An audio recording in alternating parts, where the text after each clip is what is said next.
तुम्हारी अंतिम इच्छा क्या है? अंतिम इच्छा जो हो हम पूरी करेंगे। तो वो नालायक कहता है, जज साहब हमारी अंतिम इच्छा यही है कि मेरे बदले आपको फांसी लग जाए, मेरी यही अंतिम इच्छा है। बोलो भाई,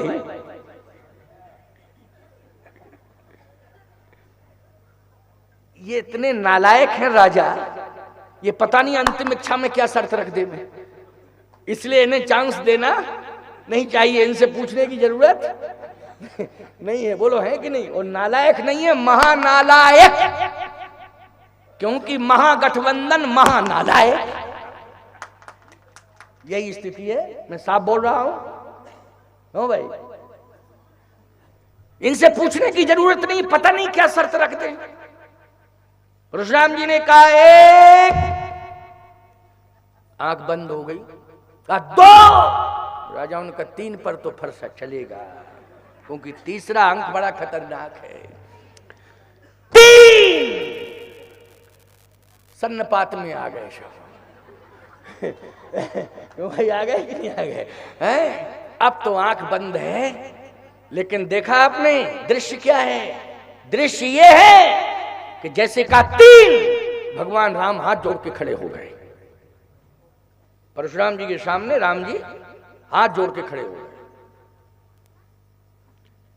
परशुराम जी ने जैसे ही राम को देखा, देखते ही रह गए।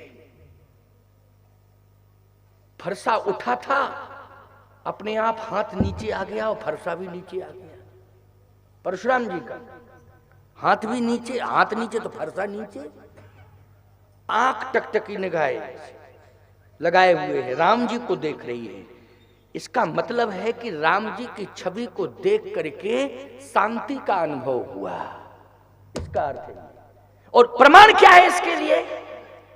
राम ही चितई रहे थक लोचन,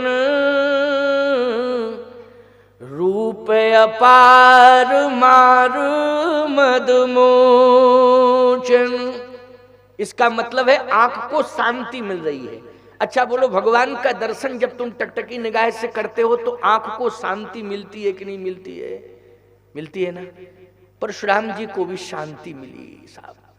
इसका मतलब है कि जो राम है वही सीता है, जो सीता है वही राम है।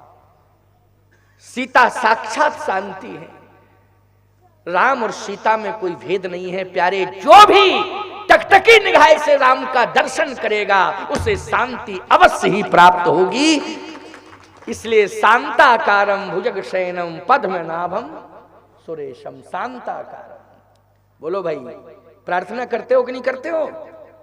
प्रवचन भी तो शांति पर आधारित हो रहा है कि नहीं हो रहा है? कि संतुलन कैसे, बिगड़े हुए वातावरण का, प्रतिकूल वातावरण का संतुलन कैसे बन सकता है, शांति कैसे आ सकती है प्यारे, इसके लिए आज का प्रवचन है।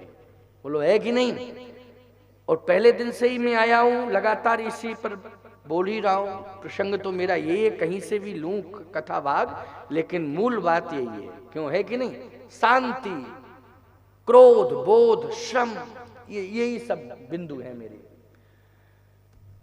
टकटकी निगाह से देख रहे हैं परशुराम जी।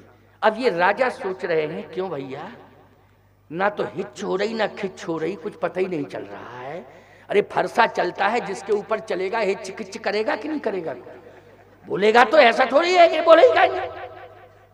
एकदम सन्नाटा छाया हुआ है। मामला क्या है? आंख खोल के तो देखो। और जैसे ही आंख खोल के देखा राजाओं ने, तो हाथ और फरसा नीचे था।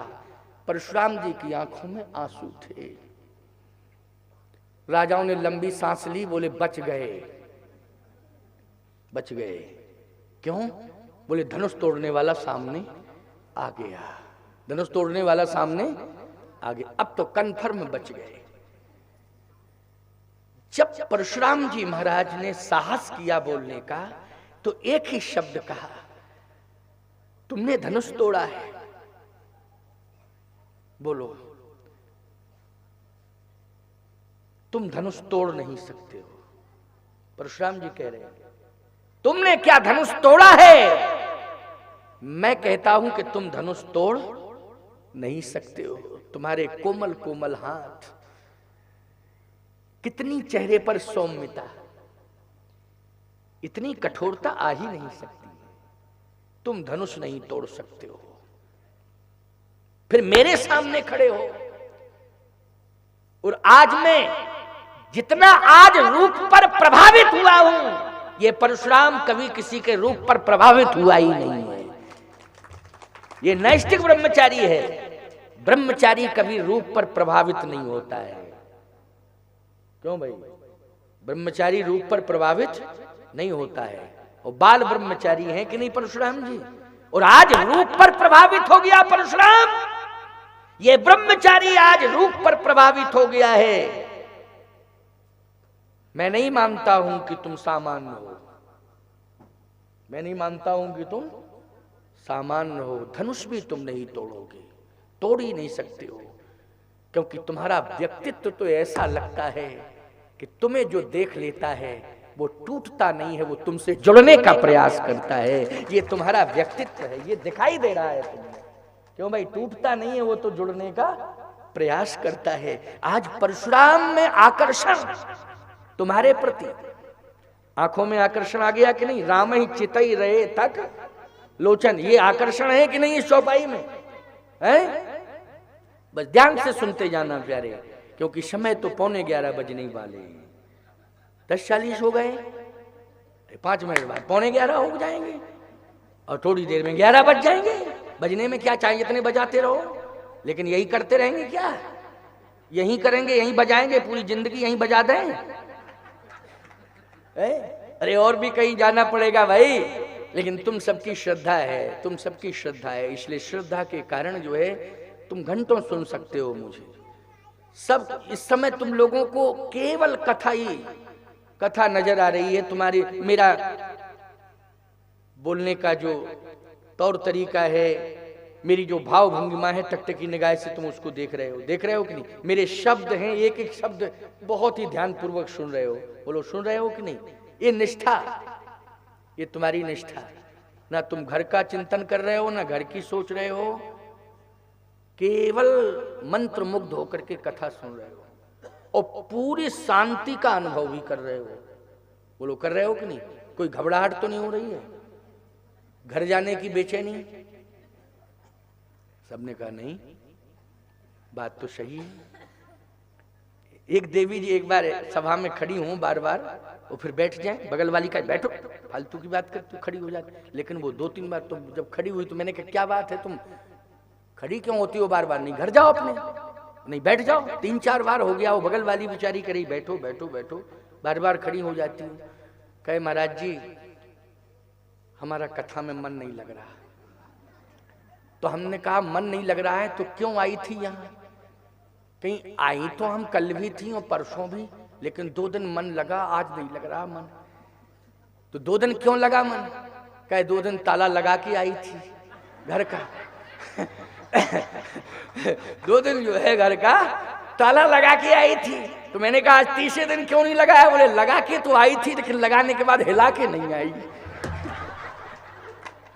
इसलिए कथा सुनने में मन नहीं लग रहा है। लेकिन यहाँ गजब की बात है, यहाँ तो सब बैठी हैं, कितनी शांति से बैठी। बोलो, न इनको घर की याद आ रही है, न घर के ताले की याद आ रही है, हैं? केवल कथा याद आ रही है। कितनी प्रीति है कथा के प्रति, कितना प्रेम है कथा के प्रति।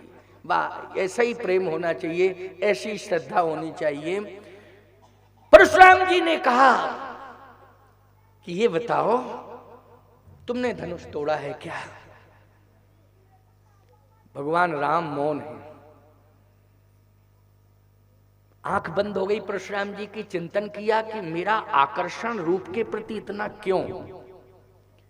इसका मतलब यह है कि ब्रह्मचारी जिस दिन रूप पर आकर्षित हो जाए उस दिन उसके व्यक्तित्व पर टिप्पणी होने लगती है। क्या होने लगती है? टिप्पणी होने लगती है। लेकिन ये सांसारिक रूप पर आकर्षित हो तब टिप्पणी होती है। और परशुराम तू सांसारिक सौंदर्य पर आकर्षित हो ही नहीं सकता है। दशरथ जी ने यह काम नहीं किया था, लेकिन अनजाने में धोखे से यह भूल हो गई। परंतु त्रेता की याद रखना, ये त्रेता की चौपाई है, ये त्रेता की चौपाई है ना। तापस अंध साप शुद्धि आई, कौशल्या सब कथा सुनाई। तो सीधी सी बात है कि त्रेता में महाराज दशरथ कर्म का फल भोगने के लिए मजबूर हो गए कि नहीं हो गए? बोलो हो गए, निश्चित रूप से हो गए। और सुन लीजिए मेरी बात को, ये कलयुग में तुम लोग पैदा हुए हो, कलयुग में बड़ी बड़ी छूटें भगवान ने दी हैं। बोलो दी हैं छूटें कि नहीं? कलयुग समनई आन जुग जो नर कर विश्वास, और गाए राम गुण गण विमल भव तरि विनय प्रयास। केवल इतनी बड़ी सुविधा आपको मिली, राम का नाम लो कल्याण हो जावे। भवतर विनय प्रयास, कलयुग समनई आन जुग जो नर कर विश्वास। विश्वास करने की जरूरत है। कलयुग केवल नाम यधारा, ओ सुमिर सुमिर नर उतरई पार। कलि करे पुनीत प्रतापा, मानस पुण्य होई नहीं पापा। मानस पुण्य होई नहीं पापा। ये कलयुग का प्रभाव है, ये कलयुग का प्रताप है। मानस पुण्य होए नहीं पापा। मन से आपने यदि किसी का भला सोच लिया तो आपको पुण्य मिल गया, और मन से यदि आपने किसी का गलत सोच लिया तो फिर आपको पाप नहीं लगेगा। मन से बस क्रियान्वित मत करना। नहीं, हाथों से अगर क्रियान्वित कर दिया आपने, शरीर के अंगों से क्रियान्वित कर दिया तो कन्फर्म ही है कि पाप लग ही जाएगा। वो लग जाएगा कि नहीं? जैसे आप सब बैठे हो, आपकी जेब में 100 का नोट, और आपका बगल वाला सोच रहा है ये 100 का नोट हमारे पास आ जाए, किसी भी तरह से आ जाए। कैसे आएगा, कैसे आएगा? अच्छा एक बात बताओ, आप बगल वाले को मन से सोच रहा है, क्या चोर सिद्ध करोगे उसको? है तुम्हारी हिम्मत चोर सिद्ध करने की? जल्दी बोलो, नहीं है। और यदि उस बगल वाले ने अपना हाथ तुम्हारी जेब में डाल दिया और 100 का नोट यूं किया तो तुम हाथ पकड़ोगे, चोर चोर चोर चोर। देखो देखो बगल ही में बैठा बैठा चोरी कर रहा था, देखो देखो चोर। अरे वो कहे भैया हम चोर नहीं है, तुम फालतू की बात करते हो। तो ये नोट क्यों निकाल रहे थे? हम इसलिए नोट निकाल रहे थे कि अपने 100 के नोट से तुम्हारा 100 का नोट मिला रहे थे कि मिल रहा है कि नहीं मिल रहा है। हमारा और तुम्हारा एक ही जैसा है कि नहीं? कितना सफाई दो तुम, ईमानदारी से बताओ, ये सफाई चलेगी? समाज में काम आएगी? समाज तुम्हारी निंदा करेगा कि नहीं? निंदा प्रस्ताव तुरंत पास हो जाएगा कि ये चोर है, इस तरह से हरकत कर रहा था समाज के सामने बैठा बैठा। बोलो भाई। लेकिन मन से तुम घंटों से सोच रहे थे कि हम 100 का नोट हमारे पास आ जाए, 100 का नोट हमारे, लेकिन किसी ने चोर बता पाया है? बस यही विशेषता है प्यारे। कबीरदास जी क्या कहते हैं? कबीरदास जी कहते हैं मन को आज तक कोई बस में नहीं कर पाया, कोई माई का लाल बस में नहीं कर पाया मन को। तो फिर क्या करना चाहिए? कबीरदास जी कहते हैं मन जावे तो जान दे। ये कबीर की वाणी है। अरे मन जावे तो जान दे, फिर दृढ़ कर राख शरीर, शरीर को मत जाने दे। यदि गलत जगह पर मन जा रहा है तो मन को जाने दे, लेकिन गलत जगह पर शरीर को मत ले जाओ। मन के साथ, जैसे मन है भैया, मन गलत जगह पर चला गया, कबीर कह रहे जाने तो, फिर बोले लौट के आ जाएगा, लौट के आ जाएगा। अरे बोले आ तो जाएगा, बोले कोई खतरा थोड़ी है। क्यों? बोले शरीर को मन के साथ मत ले जाओ, बस मन जाता है जाने दो, शरीर को मत जाने दो। यदि मन चला गया है, शरीर आपका एक जगह है, तो जाने के बाद भी, मन के जाने के बाद भी कोई पाप नहीं लगेगा। लेकिन फिर पुण्य, बोले विशेषता यही है, पुण्य लग जाएगा। जैसे घर में बैठे हो, मन आपका यज्ञ में आ गया तो बोले पुण्य मिल गया, पुण्य मिल गया। ये विशेषता है, ये विशेषता है कि आपका शरीर यदि नहीं जा पा रहा है क्योंकि रोगी है, बीमार है, परिस्थिति है, मजबूरी है, लेकिन मन चला गया, भैया कमजोरी के कारण नहीं जा पा रहे या साधन नहीं मिला है, 20 किलोमीटर है नहीं जा पा रहे, लेकिन बहुत ही अच्छा प्रवचन यज्ञ हो रहा है कोले गांव में, तो बोलो मन आ गया कि नहीं आ गया? तो बोले शरीर यदि मजबूरी में नहीं आ पाया, लेकिन यज्ञ में आपका 20 किलोमीटर से चल के मन आ गया है, तो आपको मन के आने से ही पुण्य प्राप्त हो गया यज्ञ का। ये कलयुग की विशेषता है, ये अन्य युगों की विशेषता नहीं है, ये कलयुग की विशेषता है। लेकिन यदि आपका किसी पाप के स्थान पर मन चला गया और शरीर आपका उस पाप के स्थान पर नहीं गया, तो आपको पाप नहीं लगेगा। इसलिए कलि करेक पुनीत प्रतापा ओ मानस पुण्य होए नहीं पापा। इसलिए मानसिक पुण्य लगता है, कलयुग में मानसिक पाप नहीं लगता है प्यारे। इसलिए हम कहते हैं कि मन यदि गलत जगह पर जा रहा है, वहां शरीर को मत ले जाओ, क्योंकि मन जावे तो जान दे दृढ़ कर राख शरीर, ओ उतरी धरी कमान है तो कैसे लागे तीर। जैसे तुम कोले गांव में बैठे हो, मन चला गया कलकत्ता, बोलो चला गया, कह दो जाओ कलकत्ता, न टिकट कटाया, ना धक्के खाए और ना कोई परेशानी, गया और लौट के आ गया। अब मन के साथ शरीर को ले जाओगे तो पैसा भी खर्च होगा, समय भी देना पड़ेगा, टिकट भी कटाना पड़ेगा, धक्के भी खाने पड़ेंगे, और कलकत्ता जाओगे तो 1 हफ्ता टूटेगा, दिन भी 7 लगेंगे, वो लगेंगे कि नहीं। लेकिन मन चला गया कलकत्ता, बोले 7 मिनट भी नहीं लगे, लौट के आ गया। क्या नुकसान हुआ बोलो जल्दी। इसलिए शरीर को, कबीर की वाणी है ये, तुलसी और कबीर की वाणी बड़ी महत्वपूर्ण वाणी है, साधारण नहीं है, समझ रहे हो कि नहीं। ये साधारण वाणी नहीं है, महत्वपूर्ण वाणी है।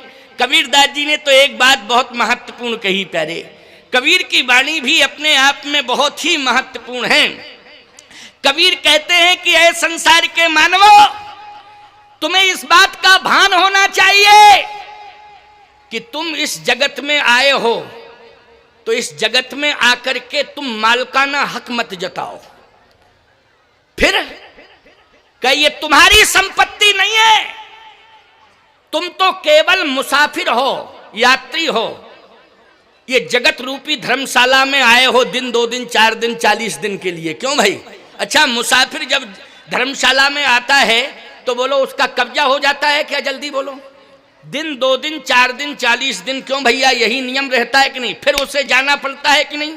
तो कबीर कहते हैं कि ऐ संसार के मानवो, तुम जगत में आ रहे हो, ये तुम्हारे लिए धर्मशाला है, इसको तुम, इस पर मालकाना हक जमाना नहीं। ये मालकाना हक जमाओगे तो तुम्हारी अज्ञानता होगी। तो तुलसीदास जी बोले फिर हम भी कुछ कह दें। हाँ बोलो बोलो तुलसी, बोलो बोलो। कबीर ने कहा बोलो तुलसी, तो तुलसीदास जी बोले सुनो हमारी बात, संपत्ति सब रघुपति के आही। तुलसीदास जी बोल पड़े, संपत्ति सब रघुपति के आही। ये संपत्ति किसकी है? भगवान की है। तो ये जगत रूपी धर्मशाला भगवान की है, बोलो है भगवान की कि नहीं? लेकिन तुम मुसाफिर बन करके आए हो तो इसमें रुक जाओ, लेकिन इस पर मालकाना हक मत जताना। कबीर ने फिर स्पष्टीकरण दिया, इस सराय के बीच मुसाफिर, कबीर कह रहे हैं, कबीर ये ध्यान से सुनना, इस सराय, सराय मानी धर्मशाला, सराय मानी क्या है? धर्मशाला। थोड़ा समझ लिया करो, बहुत पुराने लोग बैठे हैं वो सराय भी समझते होंगे हैं, और धर्मशाला में तो सभी समझते होंगे हैं, समझते होंगे कि नहीं? और होटल में तो टोटल समझते हैं, होटल में तो टोटल ही समझते। क्यों समझते कि नहीं समझते? क्योंकि आज की भाषा अब धर्मशाला नहीं रह गई है, इंग्लिश मीडियम जमाने में होटल, क्यों होटल, होटल मानी टोटल, सब समझते हैं होटल। तो याद रखना, होटल में 2 4 10 दिन ही रुका जा सकता है, कि नहीं रुका जा सकता है। इसलिए कबीर कह रहे हैं, इस सराय के बीच मुसाफिर, इस सराय के बीच मुसाफिर, क्या क्या तमाशा हो रहा, कोई समेटत बिस्तरा, कोई बिछा कर सो रहा, कोई समेटत बिस्तरा, कोई बिछा कर शोर। बोलो इस जगत में जो आया है यही देखने को नजारा मिल रहा है कि नहीं मिल रहा है? किसी के घर में शहनाई बज रही है, याद रखना, किसी के घर में बच्चे का जन्म हुआ है तो वहां बाजे बज रहे हैं, किलकारियां सुनाई दे रही हैं, और किसी के घर में रुदन सुनाई दे रहा है। किसका रुदन सुनाई दे रहा है? बोले आज ये हमारे घर का व्यक्ति दुनिया से चला गया, इसलिए सब उसके पीछे राम राम सत्य है, सत्य बोलो मुक्त है, राम नाम सत्य है, यह बोल करके लोग जा रहे हैं। प्यारे एक ही गांव है, एक घर में जन्म हुआ है तो दूसरे घर में मरण हुआ है। बोलो हुआ है कि नहीं हुआ है? तो कबीर की वाणी जो कह रही है उसको ध्यान से सुनो। इस सराय के बीच मुसाफिर क्या क्या तमाशा हो रहा, कोई समेटत बिस्तरा, कोई बिछा कर सो रहा। आगे क्या लिखा कबीर ने? बोले कोई गावे कोई बजावे तो कोई बैठा रो रहा, कोई गावे कोई बजावे तो कोई बैठा रो रहा, तो कोई लेवे राम नाम तो कोई कांटा बो रहा। बोलो एक तरफ राम राम राम राम लोग कह रहे हैं, दूसरी तरफ कांटा बुन रहे हैं। बोलो बो रहे हैं कि नहीं कांटा? ये कंडीशन इस जगत में दिखाई देती है। कोई लगावे सुगंधी, कबीर कह रहे हैं कोई लगावे सुगंधी तो कोई मैला धो रहा, कोई लगावे सुगंधी तो कोई मैला धो रहा। मच रही हलचल कबीरा आज कल दिन दो रहा। इसलिए कबीरदास जी भी कह रहे हैं, तुलसीदास जी भी कह रहे हैं, नानक जी भी कह रहे हैं, एकनाथ भी कह रहे हैं, नामदेव भी कह रहे हैं, मीराबाई भी कह रही हैं, कर्माबाई भी कह रही हैं, तुकाराम दास की पत्नी धनाबाई भी कह रही हैं भक्तमाल में कि कलि करेक पुनीत प्रतापा, ओ मानस पुण्य होए नहीं पापा। श्रीमद् भगवद गीता में भी कर्मण्येवाधिकारस्ते मा फलेषु कदाचन। लेकिन दशरथ जी को मृत्यु के समय कौन दिखाई दिया? श्रवण की लाश दिखाई दी, है ना? और अंधी अंधा का श्राप, श्रवण के माँ बाप ने श्राप दिया है दशरथ जी महाराज को। क्या कहा है? दशरथ, जिस तरह से पुत्र के वियोग में हम प्राण त्याग रहे हैं, वैसे ही दशरथ तुम भी पुत्र के वियोग में तड़प तड़प करके प्राण त्यागोगे। बोलो ये कर्म जो है मरते समय रोने के लिए विवश कर रहा है कि नहीं कर रहा है? ये कथा को तुम सही मानते हो कि नहीं मानते हो? श्रवण कुमार वाली कथा को? हाँ, सब कह रहे हैं महाराज हम बिल्कुल मानते हैं, श्रवण कुमार की कथा सही है ही। और श्रवण कुमार की कथा ही सही नहीं है प्यारे। आज भी कोई आदर्शवादी पुत्र होता है तो उसे जो माता पिता की सेवा करता है तो पूरा गांव नहीं क्षेत्र कहता है श्रवण कुमार है। क्यों भाई, कहता है कि नहीं? क्या श्रवण कुमार है ये? एक गांव में एक लड़के को पूरा गांव कहे श्रवण कुमार, तो एक लड़का चिढ़ने लगा, नाराज होने लगा। बोले तुम्हारा नाम श्रवण कुमार है नहीं, तुम्हारा नाम तो और कुछ है, तुम्हारा नाम धन सिंह है, लेकिन तुम श्रवण कुमार। उसने कहा भैया हम श्रवण कुमार थोड़ी कहते हैं, गांव वालों से जाके कहो कि गांव वाले पूरे श्रवण कुमार कहते। अब उसने डंडा लेकर के गांव में राउंड देना शुरू किया। बोले एक बात बताओ, धन सिंह को श्रवण कुमार क्यों कहते हो? धन सिंह को श्रवण कुमार क्यों कहते हो? धन सिंह को श्रवण कुमार क्यों कहते हो? गांव वाले बोले वो माता पिता की सेवा करता है, जो माता पिता की सेवा करता है वो बालक श्रवण कुमार होता है। बेवकूफ़ी का परिचय मत दो, ये लाठी फाटी डंडा ले जाओ अपना एक तरफ। अगर तुम भी माता पिता की सेवा करने लगो तुम श्रवण कुमार बन जाओगे, उसमें क्या दिक्कत की बात है? हम पूरे गांव के लोग कल से तुमको श्रवण कुमार कहेंगे। उसने कहा ठीक है। अब 2 दिन 3 दिन 4 दिन हो गए लेकिन किसी ने उससे श्रवण कुमार नहीं कहा। धन सिंह को सब कहे श्रवण कुमार। फिर उसने लाठी उठाई, पूरे घर घर में गया। बोले एक बात बताओ, आप लोगों ने कहा था कि श्रवण कुमार कहेंगे, आज तक कोई गांव के लोगों ने हमको श्रवण कुमार नहीं कहा। अरे ये कहा था माता पिता की सेवा करो तब तुम श्रवण कुमार बन पाओगे। तो श्रवण कुमार ऐसे थोड़ी कहा जाएगा तुम्हें। तो माता पिता की सेवा क्यों नहीं करते हो? तो उसने कहा श्रवण कुमार हम तब बने तब सेवा करें माँ बाप की, जब माँ बाप अंधे हो तब ना। अभी माँ बाप अंधे नहीं है तो हम कैसे सेवा करें? तो सीधी सी बात समझ में आ रही है कि नहीं? आजकल के लड़कों की नकारात्मक सोच है। कैसी सोच है? नकारात्मक सोच है प्यारे। लेकिन ध्यान से मेरी बात को सुनना। श्रवण कुमार मातृ पितृ भक्त है। ये कर्म दशरथ जी का बिगड़ा है, भूल से बिगड़ गया, धोखे से बिगड़ गया कर्म। और जब धोखे से कर्म बिगड़ा, उसी समय श्रवण के माँ बाप ने श्राप दे दिया कि दशरथ तुम भाग्यवान जरूर हो, लेकिन तुम्हारा भाग्य और सौभाग्य आज दुर्भाग्य में मैं बदल रहा हूं, क्योंकि तुमने मेरे सौभाग्य को दुर्भाग्य में बदला है। आज मैं श्राप दे करके तुम्हारे भाग्य और सौभाग्य को दुर्भाग्य में बदल रहा हूं। जिस तरह से पुत्र के वियोग में तड़प तड़प करके हम प्राण त्याग रहे हैं, वैसे ही पुत्र के वियोग में तड़प तड़प करके तुम भी प्राण त्यागोगे। ये श्राप देता हूं। और श्राप दे करके श्रवण के माँ बाप ने महाप्रयाण कर लिया। बोलो यही कर्म बिगड़ा कि नहीं बिगड़ा? कर्म बिगड़ गया यहां। अब भगवान राम ने जो बात गीधराज जटायु से कही थी कि जल भर नयन कहें रघुराई, तात कर्म ते निज गति। कर्म से आप जा रहे हैं, मेरे प्रयास से आप नहीं जा रहे हैं। यहां दशरथ जी महाराज हरिधाम नहीं जा रहे हैं, सुरधाम जा रहे हैं। बोलो किससे जा रहे हैं? अपने कर्म के प्रयास से। किसके प्रयास से?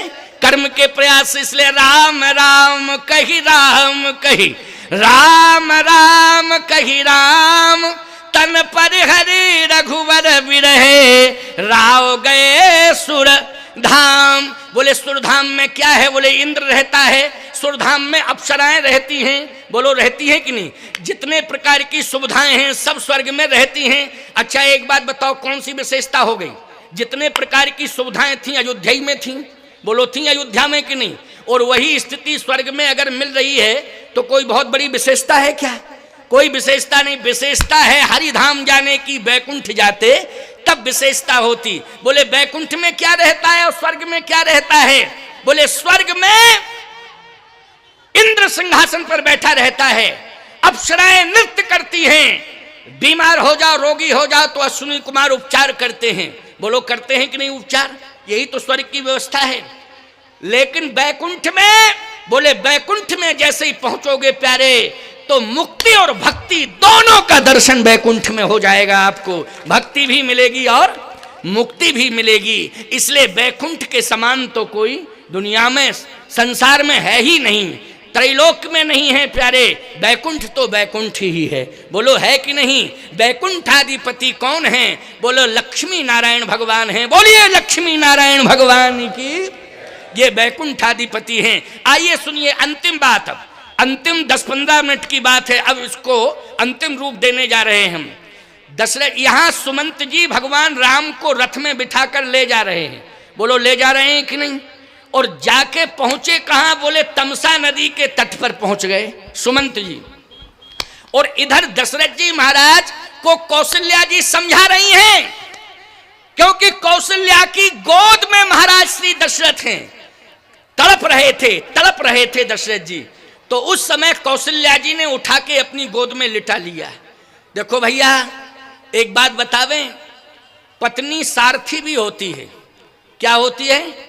पति के जीवन में पत्नी सारथी होती है प्यारे। लेकिन वो सारथी बनी रहे, वह स्वार्थी ना बने। स्वार्थी बनी तो गड़बड़ है, और सारथी बनी रहे तो पत्नी जैसा सारथी कौन होगा प्यारे? बोलो साथ देने वाला कौन हो सकता है? एक बार कोई कह रहे थे वक्ता, बोले वो पत्नी और धर्म पत्नी में अंतर है। तो हमने भी कान थोड़े खोले, क्योंकि बंद रहते हैं ना हमारे कान, ऐसे हमने ऐसे खोल लिए। हमने कहा जरा देखें तो ये क्या बोल रहे हैं। कहे एक होती है वाइफ, एक होती है पत्नी, एक होती है धर्म पत्नी। तो हमने कहा जरा कान खोल के सुने तो। बोले क्या क्या इसका अर्थ है? बोले पत्नी का अर्थ ये है। हमने कहा क्या है अर्थ, जरा बताएं। पत्नी का अर्थ ये है जो पति को स्वार्थ की ओर ले जाए। तो हमारी आंख बंद हो गई और हमने कान भी बंद कर लिए। हमने कहा ये बिल्कुल गलत बोल रहे हैं। कि पत्नी का अर्थ है कि पति को स्वार्थ की ओर ले जाए। पत्नी का अर्थ यही है सारथी बन के रहे। क्यों भाई, क्या बन के रहे? सारथी बन के रहे। और धर्म पत्नी का अर्थ है कि स्वार्थ से निकाल के धर्म में लगावे। तब फिर मैंने कहा सुनो कान खोल करके अब मेरी बात, पत्नी और धर्म पत्नी में इतना किए थे तो हम दो ही कर लें, ऐसा नहीं सोचना।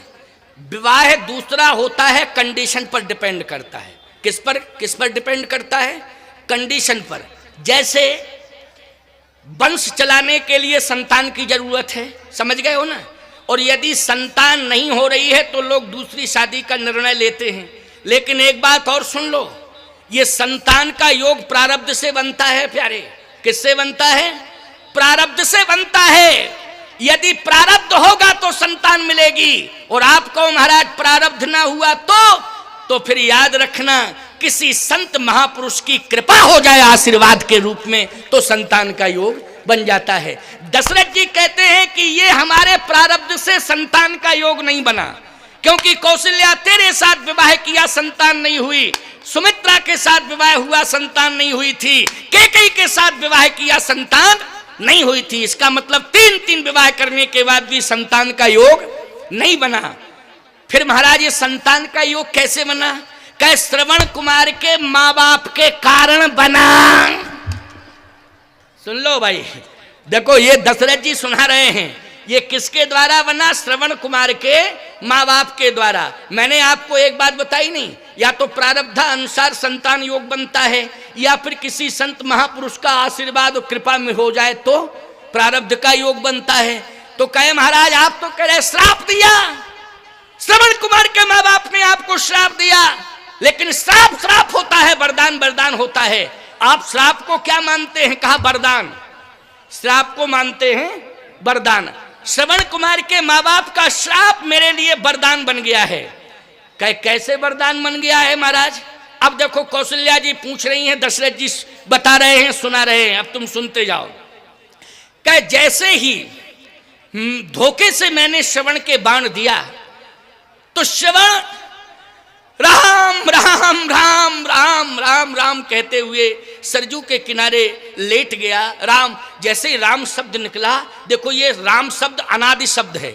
ये मत मानना कि राम शब्द केवल दशरथ जी के पुत्र राम के बाद ही, ये अनादि शब्द है। राम बोलो है कि नहीं? ये अनादि शब्द है। राम राम राम, इसलिए इसको ऐसा मत मानना कि ये तो वशिष्ठ जी महाराज ने, जैसे तुम्हारे बेटे का नाम राम कुमार हो जाए है तो तुम यही कहोगे कि हमारे बेटे का नाम जब से राम कुमार हुआ तभी से सब राम राम कहना शुरू कर दिए, यही मानोगे क्या?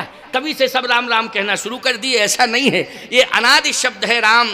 इसलिए ब्रह्म राम ते नाम बड़ बरदायक बर दान। इसलिए ध्यान से सुनना, बहुत महत्वपूर्ण बात है। दशरथ जी ने कहा कौशल्या आप सुनो। जैसे ही राम राम कह करके श्रवण कुमार सरजू के किनारे गिर पड़ा तो मैंने कहा ओ हो बहुत बड़ा पाप हो गया बहुत बड़ा। दशरथ तूने ये क्या किया? जैसे ही दौड़ करके गया तो श्रवण पड़ा हुआ था, राम राम कह रहा था। जब मैंने संभाला तो श्रवण ने यही कहा कि अय महाभाग, मेरे माता पिता प्यासे हैं, मैं तो मरने ही जा रहा हूँ, कहीं 3 मृत्यु का पाप आपको ना लग जाए, मेरे माता पिता भी प्यासे मरेंगे, इसलिए उनके प्राण बचाओ, उनको तुरंत जल्दी जल पिलाओ। तो जैसे ही मैं जल लेकर के गया और मैं जल देने लगा तो श्रवण के माँ बाप ने कहा तुम बोलते क्यों नहीं हो श्रवण, इतने विलंब से क्यों आए? लेकिन विलंब से क्यों आए श्रवण?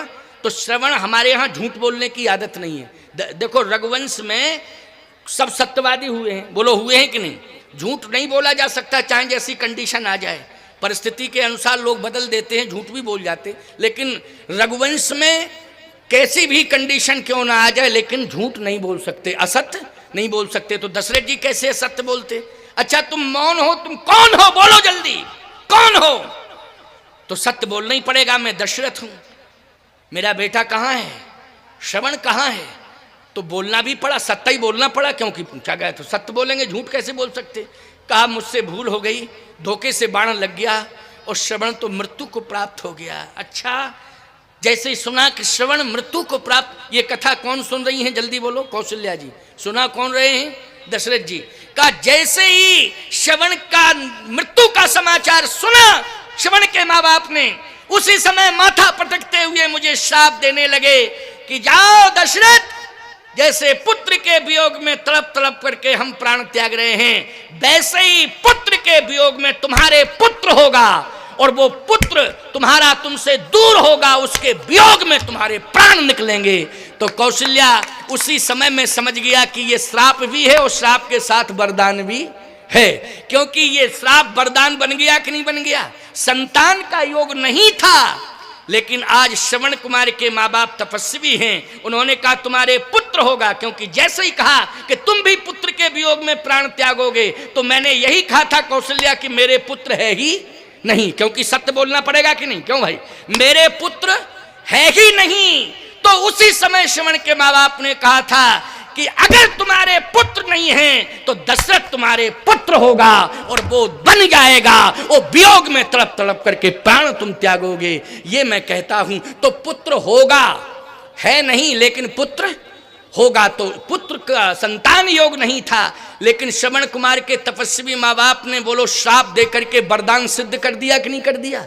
और वो श्राप दशरथ जी के लिए क्या सिद्ध हो गया, वरदान सिद्ध हो गया है। और जब वरदान सिद्ध हो गया प्यारे, तो दशरथ जी महाराज कहते हैं कि कौशल्या, जब संतान नहीं होती है तब व्यथा होती है, और जब संतान प्राप्त हो जाती है और किसी के वचन देने से संतान प्राप्त हो जाए तो वो व्यथा कथा में बदल जाती है। इसलिए उस व्यथा को मैं कथा के रूप में परिणित कर रहा हूं, क्योंकि श्रवण कुमार के माँ बाप के इस श्राप रूपी वरदान के कारण आज मुझे संतान प्राप्त हुई, और ये सौभाग्य तुम सबको प्राप्त